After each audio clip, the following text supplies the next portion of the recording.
Assalamualaikum warahmatullahi wabarakatuh. Perkenalkan kami dari kelompok 8A akan mempresentasikan mengenai beberapa macam metode ekstraksi. Yang diantaranya saya sendiri, Diki Okeda Putra dengan NIM 1, Natasha Putri Marhama dengan NIM 53, ada Indi Silwa Romadana dengan NIM 57, dan Maizatul Umah dengan NIM 75.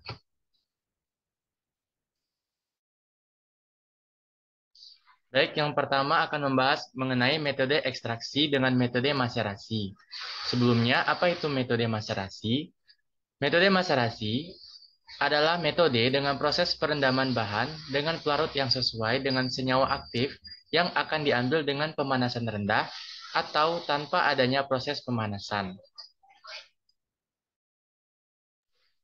Untuk prinsip-prinsip metode maserasi, yakni berdasarkan distribusi zat terlarut atau sebaran komponen yang dapat larut terhadap perbandingan dua jenis pelarut yang tidak saling bercampur. Proses ekstraksi dengan teknik maserasi membutuhkan pengocokan atau pengadukan beberapa kali pada suhu ruang. Range waktu yang diberikan untuk maserasi adalah 24, 48, dan 72 jam. Tujuan ini merupakan prinsip dari metode maserasi itu untuk dapat menarik semua metabolit sekunder yang tidak tahan terhadap pemanasan. Nah, untuk di samping ini merupakan salah satu contoh dari proses maserasi.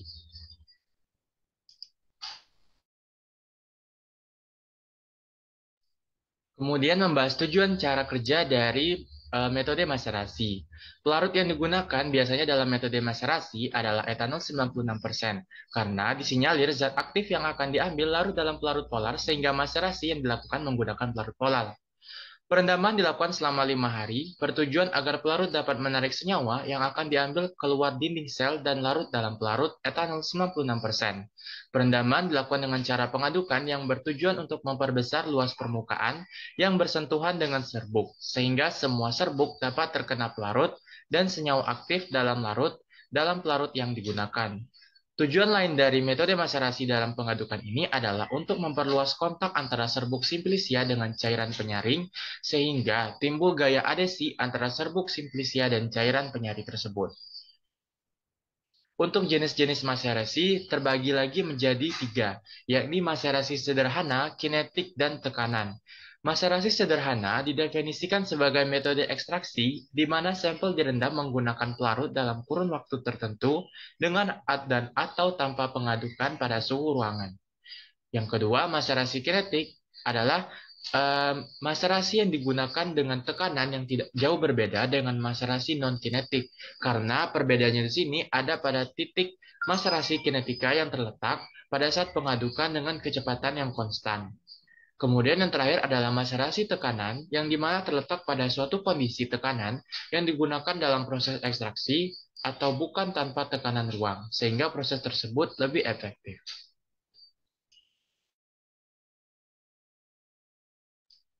Kemudian keuntungan dan kekurangan dari maserasi. Keuntungan dari maserasi ini sendiri yakni untuk alat yang digunakan sederhana, hanya dibutuhkan bejana perendaman. Yang kemudian biaya operasionalnya relatif rendah dengan proses dan juga tanpa pemanasan. Sedangkan kekurangannya, proses penyaringannya tidak sempurna karena masih ada zat aktif yang hanya mampu terekstraksi sebesar 0,5% saja atau 50%. Prosesnya juga lama, yakni membutuhkan waktu beberapa hari.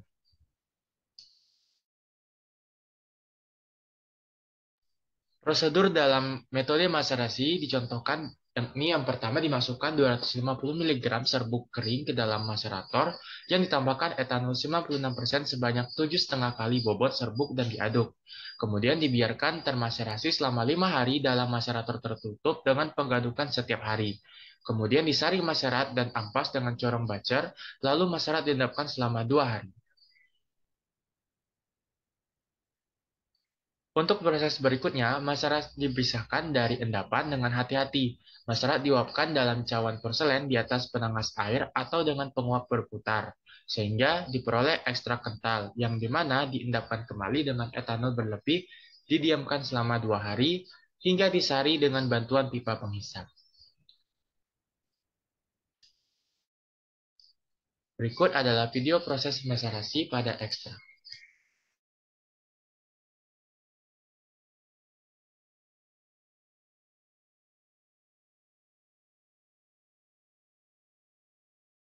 Nah, untuk beberapa alat bahan di sini digunakan sebuah macerator dan juga pelarut etanol 96%.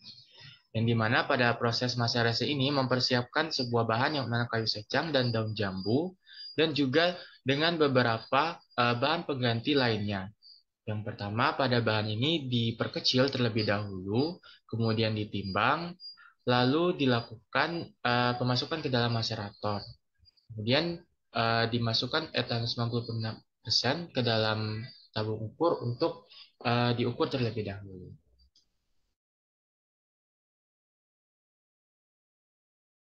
Kemudian dimasukkan pelarut tadi ke dalam macerator.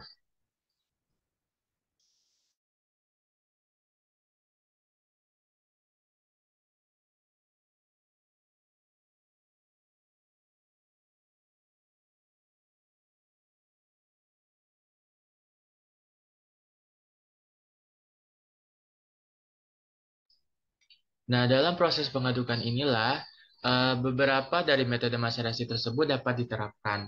Yakni yang dapat diterapkan di sini adalah proses macerasi secara sederhana, yang dimana bergantung pada proses pengadukan. Kemudian macerator ini ditutup dan didiamkan dalam 24 jam, kemudian disaring.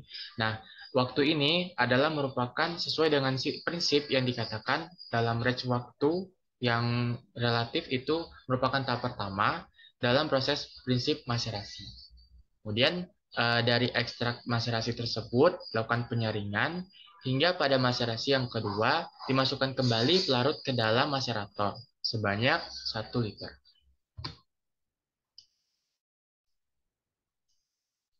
Hal ini dilakukan berulang kali sampai mencapai ekstraknya tidak ada dapat ditarik kembali.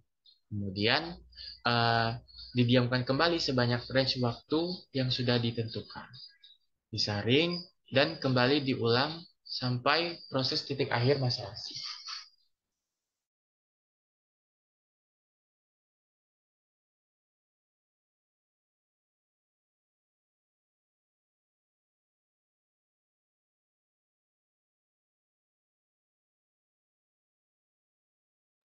Baiklah, selanjutnya akan dilakukan pembahasan metode ekstraksi sokletasi.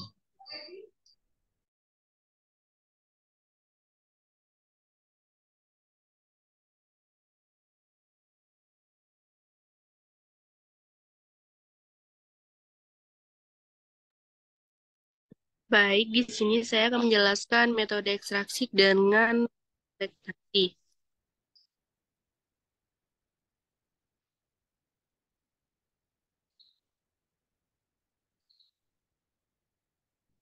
Sebelumnya, apa sih itu metode sokletasi? Selektasi sendiri merupakan suatu metode pemisahan komponen yang terdapat dalam sampel padat dengan cara ekstraksi berulang-ulang dengan pelarut yang sama, sehingga semua komponen yang diinginkan dalam sampel dapat terisolasi dengan sempurna.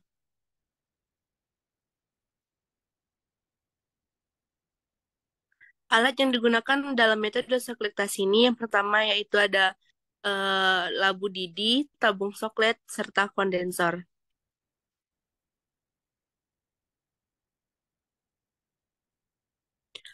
Prinsip dari sokletasi ini adalah suatu metode atau proses yang dilakukan dengan memisahkan komponen dalam zat padat dengan cara menyaring berulang-ulang dengan menggunakan pelarut, sehingga komponen yang diinginkan akan terisolasi.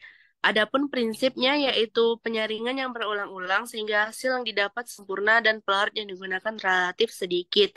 Bila penyaringan ini telah selesai, maka pelarutnya akan diuapkan kembali serta sisa zatnya yang tersari. Metode sekretasi ini menggunakan suatu pelarut yang mudah menguap dan dapat melarutkan senyawa organik yang terdapat pada bahan tersebut.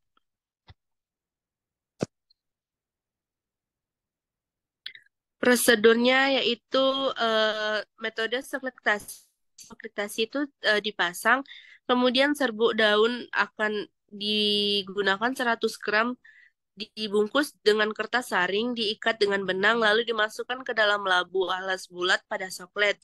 Sokletasi dilakukan pada suhu 70 derajat Celcius sampai tetesan siklus tidak berwarna lagi. Di Sini ada contoh saflektasi dengan menggunakan daging kelapa atau minyak. Yang pertama itu daging buah kelapa itu dikupas lalu dilakukan perajangan.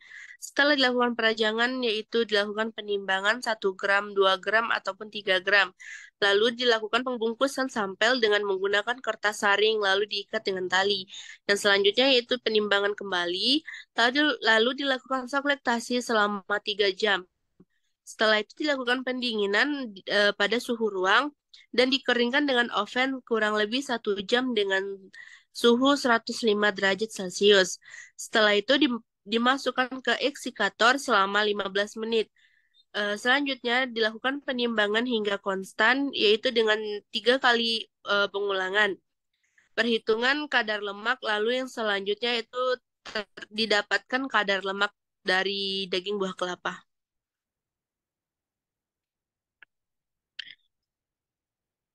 Pada metode soflektasi tersendiri memiliki beberapa rangkaian alat, seperti yang digambar. Yang pertama yaitu merupakan kondensor, kedua ada eh, tabung coklat, tiga ada selongsong, yang keempat ada selang, yang kelima ada statif, yang keenam ada didih terbulat, yang ketujuh ada minyak dan pelarut atau atau bahan yang digunakan, serta yang ke-8 yaitu ada mantel pemanas.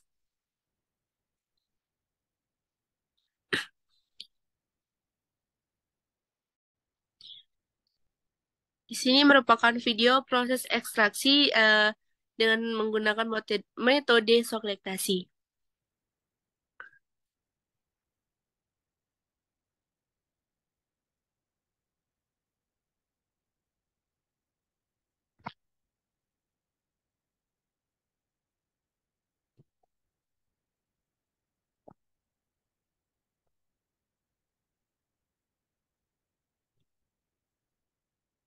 Ini guna pada untuk melakukan metode tersebut. Lalu ada tabung timbal, tabung sifon, ada pipa F, ada tabung timbal di sini berguna untuk bahan yang diambil senyawanya.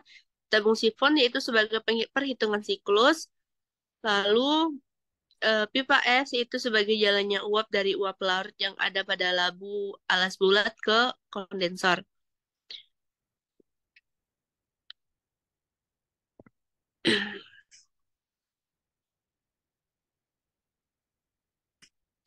Di sini bahan yang digunakan yaitu serbuk simplicia sebanyak 100 gram.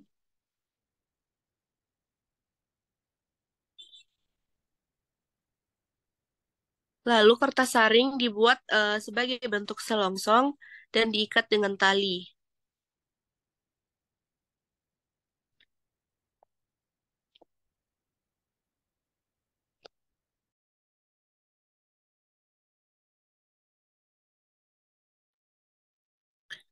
Lalu selongsong yang telah dibuat diisi dengan serbuk simplicia yang telah ditimbang. Dihentakkan agar isi dari kertas saring tersebut padat. Lalu ikat bagian ujungnya.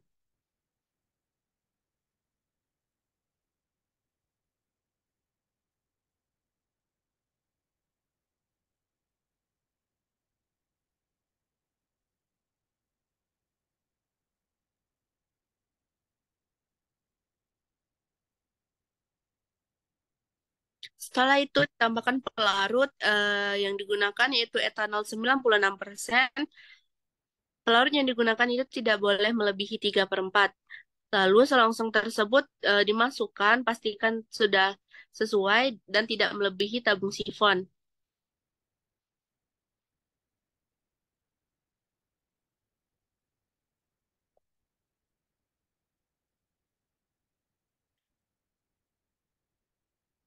Lalu turunnya labu kalis bulat menunjukkan bahwa telah terjadinya 1 kali sirkulasi.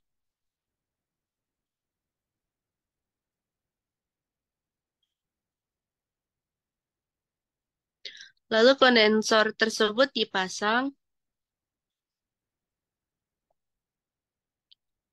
serta disumbat dengan kapas yang telah dibasahi dengan air.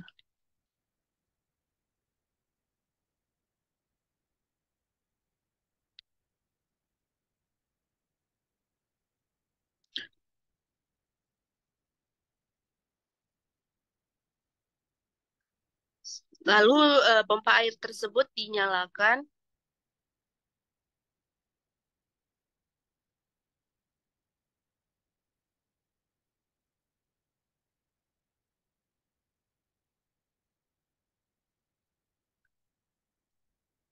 Jadi air akan masuk melalui lubang bawah pada kondensor serta akan keluar melalui lubang atas kondensor agar dingin pada alat tersebut optimal.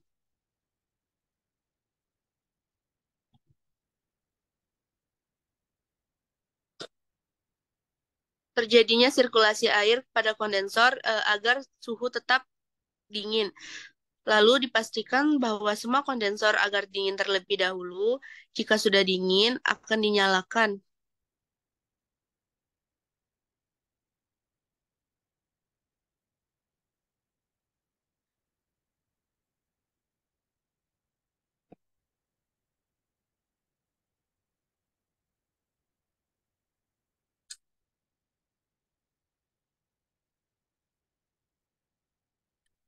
Lalu etanol 96% akan mendidih pada suhu 78 derajat Celcius. Uapnya akan naik melalui pipa F, lalu akan menuju pada kondensor.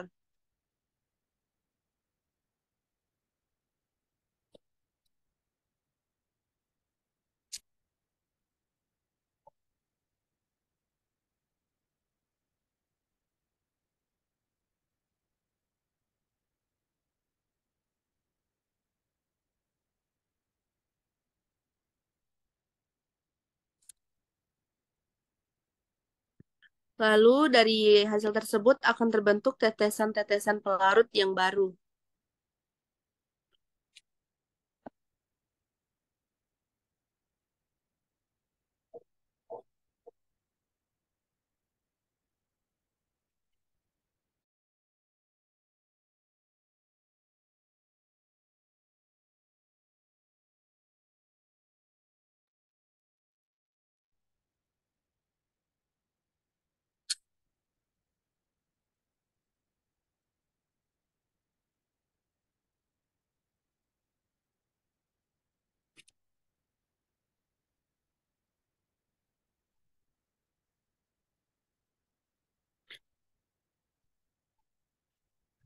Pada selongsong tidak boleh melebihi tabung sifon karena bisa jadi serumnya tidak akan terendam.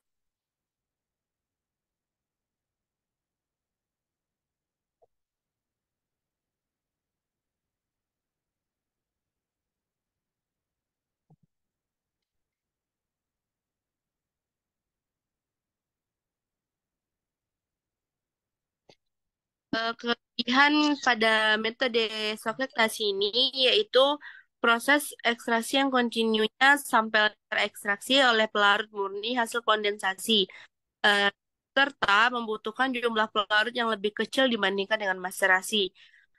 Keuntungan lainnya eh, adalah sampel berulang kali dilewati oleh pelarut baru, serta prosedur ini dapat mencegah kemungkinan pelarut yang menjadi jenuh dengan bahan yang telah diekstraksi.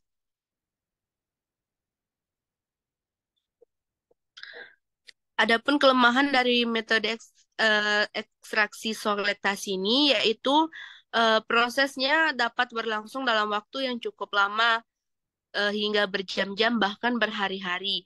Kemudian, senyawa yang bersifat termolabil dapat terdegradasi karena ekstrak yang diperoleh terus-menerus berada pada titik didih.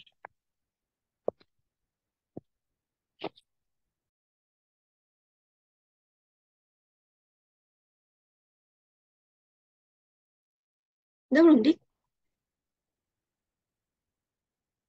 Baiklah, saya di sini akan menjelaskan mengenai metode ekstraksi dalam teknik destilasi uap.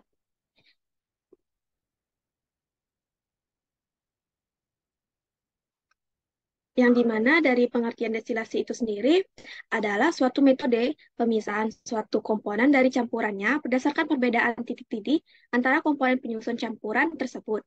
Destilasi banyak digunakan di laboratorium dan industri karena alatnya itu sederhana, kemudian prosesnya itu mudah, dan dia tuh tidak membutuhkan zat-zat kimia atau bisa disebut sebagai ramah lingkungan. Dari pengertian destilasi uap itu sendiri merupakan suatu pemisahan atau destilasi dengan menggunakan temperatur titik didih 200 derajat Celcius ataupun lebih. Bahan atau senyawa yang dapat digunakannya itu adalah campuran senyawa di mana pada berbagai temperatur bersifat tidak larut dalam air. Akan tetapi campuran tersebut dapat didestilasi dengan air. Prinsip kerja pada metode ini itu adalah bahan-bahan dialirkan dengan uap dari suatu pembangkit uap. Alat yang digunakan itu alat sulin uap langsung. Uap yang dihasilkan memiliki tekanan yang lebih besar daripada tekanan atmosfer. Uap yang dihasilkan nanti dialirkan ke dalam alat penyulingnya sehingga minyak atsiri akan terbawa oleh aliran uap air yang dialirkan tersebut ke kondensor untuk dikondensasi. Ini nanti uh, ini kan air akan dipanaskan, yang mana nanti air ini akan menghasilkan uap. Uap ini akan mengalir ke dalam sini, yang mana di sini tuh berisi komponen-komponen sampel seperti daun dari ekstrak yang akan diekstrakin. Nanti pada sampai setelah terkumpul uapnya di sini, uap pada air ini, nanti dia akan dipanaskan kembali, dan di mana hasil pemanasan itu menghasilkan uap lagi. Uapnya itu akan melalui pipa sini, dan ini akan didinginkan sehingga dia menghasilkan tetesan air dan minyak dari hasil ekstraknya ini. Airnya ini nanti bisa dibuang dan minyaknya ini akan diambil. Untuk lebih lanjut, teman-teman bisa melihat video proses destilasi uap ini. Dari mana sampelnya akan diambil dulu dari alam. Ini adalah rangkaian destilasi uap sederhana,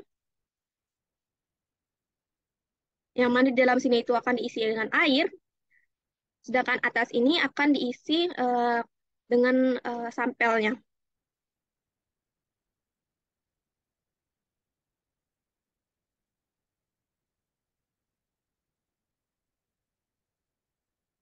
Nah, nih, dia dipanaskan dulu hingga menghasilkan uap. Nanti uapnya itu akan terkumpul di sini.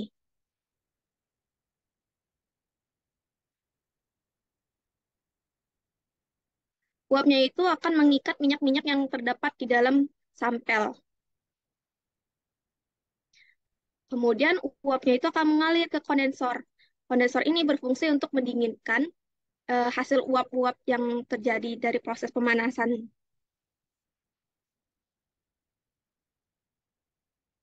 Dari hasil proses tersebut terhasillah tetesan-tetesan yang berupa eh, minyak dan airnya tadi, atau hidrasol.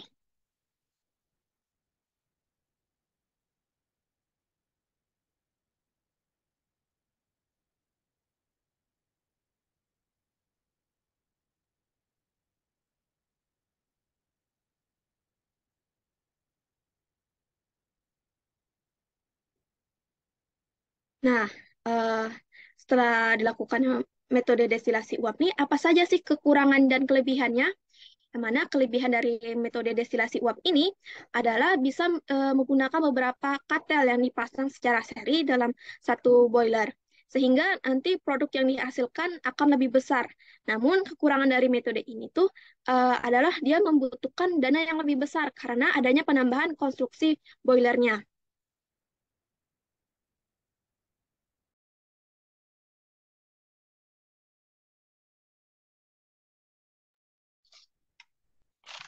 Baik, selanjutnya adalah metode ekstraksi perkolasi.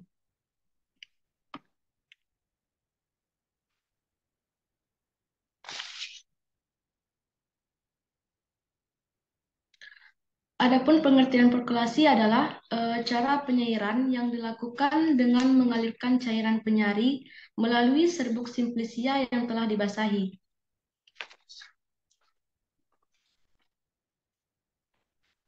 Nah, selanjutnya prinsip perkolasi.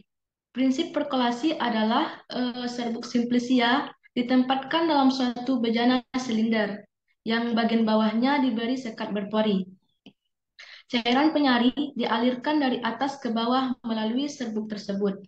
Nah, cairan penyari akan melarutkan zat aktif sel-sel yang dilalui sampai mencapai keadaan jenuh. Gerak ke bawah disebabkan oleh kekuatan gaya beratnya sendiri, dan cairan di atasnya dikurangi dengan daya kapiler yang cenderung untuk menahan. Nah, kekuatan yang berperan pada perkulasi antara lain, yaitu gaya berat, kekentalan, daya larut, tegangan permukaan, difusi, osmosa, adhesi, daya kapiler, dan daya geseran.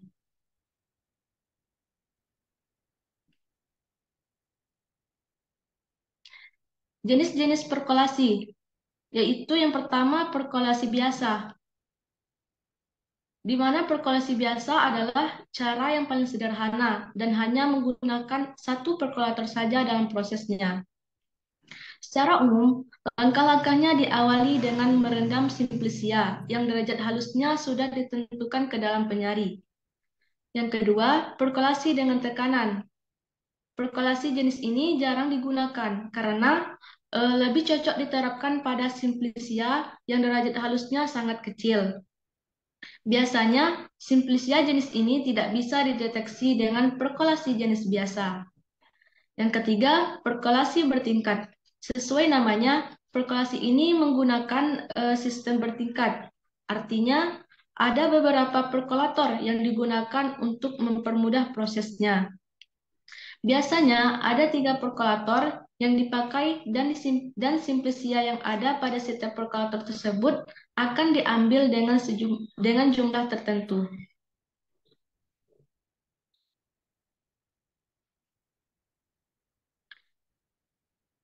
Adapun cara kerja metode perkolasi.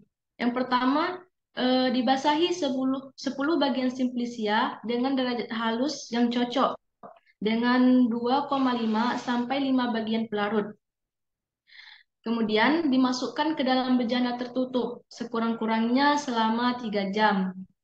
Lalu dipindahkan massa sedikit demi sedikit ke dalam perkolator sambil ditekan hati-hati. Kemudian dituangi dengan pelarut secukupnya sampai cairan mulai menetes. Nah, kemudian bagian atas diberi kertas saring yang pinggirnya digunting beraturan agar menempel pada dinding perkolator dan diberi pemberat kaca inert agar serbuk tak terangkat saat dialiri pelarut. Lalu ditutup perkolator, dibiarkan selama 24 jam, kemudian dibiarkan cairan menetes dengan kecepatan 1 ml per menit. Selanjutnya ditambahkan berulang-ulang pelarut secukupnya sehingga terdapat selapis pelarut di atas simplisia. Dikumpulkan perkolat dan diuapkan pelarutnya dengan rotary evaporator sampai diperoleh ekstrak kental.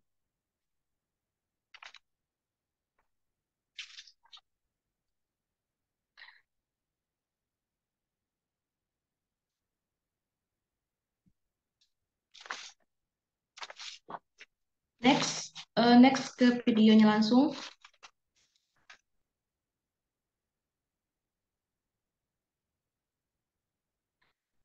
Berikut ini video proses ekstraksi metode perkolasi. Nah, ada berbagai macam alat dan bahan pada metode perkolasi, yang dimana dengan menggunakan bahan dari daun jati Belanda.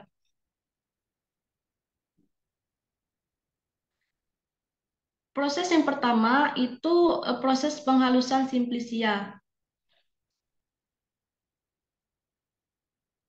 Lalu daun kering jati Belanda di blender terlebih dahulu. Kemudian diayak menggunakan mes ukuran 22.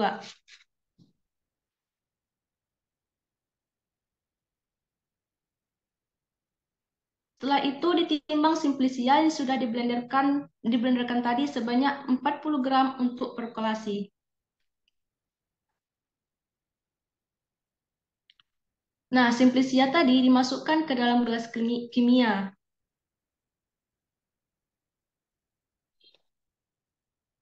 Kemudian dibasahi dengan ditambahkan etanol sebanyak 80 ml. Diaduk hingga merata, kemudian didiamkan sebentar.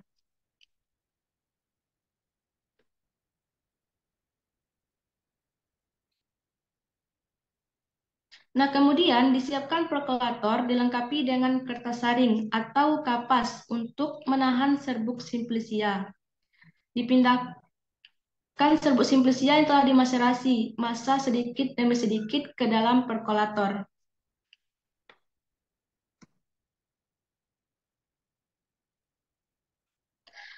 Selanjutnya dituangkan pelarut ekstraksi ke dalam perkolator secara perlahan, sampai cairannya mulai menetes.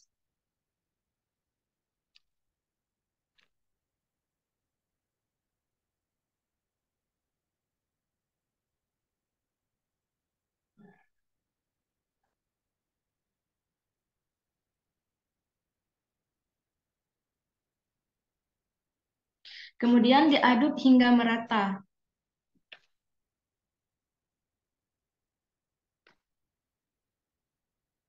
Selanjutnya ditutup bagian atas perkolator dengan plastik agar pelarutnya tidak menguap, lalu didiamkan selama 24 jam.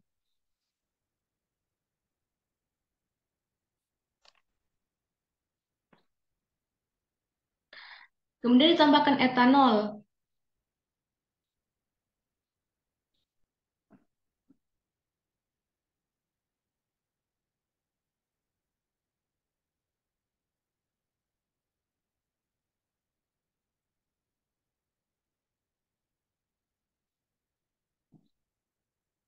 Ditutup dengan plastik wrap.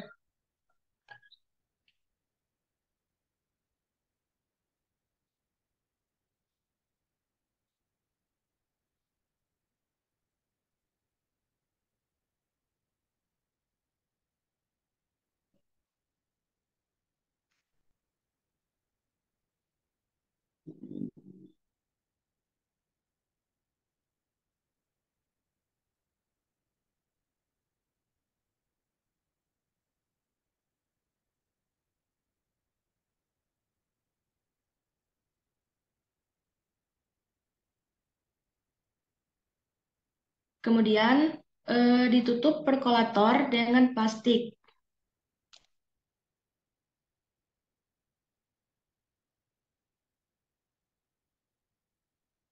Ditambahkan pelarut secara berulang sehingga terdapat selapis cairan penyari di atas simplisia. Dilakukan penetesan sampai sampel perkolat terekstraksi sempurna dan ditunjukkan dengan reaksi negatif secara kimia. Lalu dibuka keran perkolator sedikit sampai pelarut menetes dengan kecepatan 1-2 ml per menit.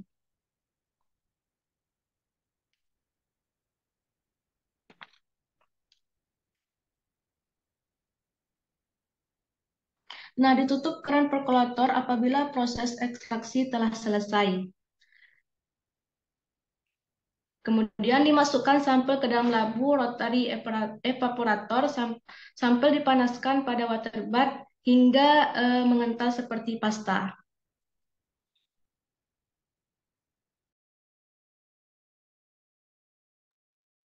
Selanjutnya, ada pun kelebihan dan kekurangan pada metode perkolasi. Yang pertama, kelebihannya yaitu langkah lebih sederhana. Yang kedua, adanya cairan penyari yang mempermudah proses. Yang ketiga, cairan penyari bisa mengalir dengan mudah. Nah, kekurangannya yaitu cairan penyari lebih banyak dan risiko cemaran mikroba untuk penyari air karena dilakukan secara terbuka.